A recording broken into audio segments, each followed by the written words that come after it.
বাজারে মূল্য হচ্ছে 5 টাকা 6 টাকা কেজি আলু।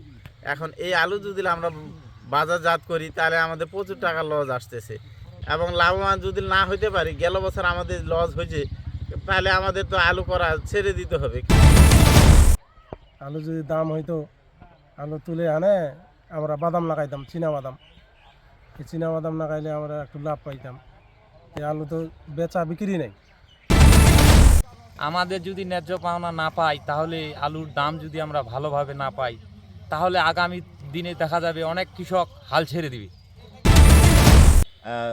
বিভিন্ন জন ছোটো মোটো কৃষক আছে কিংবা মাঝারি ধরনের কৃষক আছে, তারা বিভিন্ন ঋণ করে কিংবা এনজিওতে টাকা নিয়ে কিংবা কীটনাশকের দোকানে বাকি রেখে এই চাষাবাদ আমরা করি, কিন্তু আমরা সেই মর্মে আমরা এই ন্যায্য মূল্য পাই না।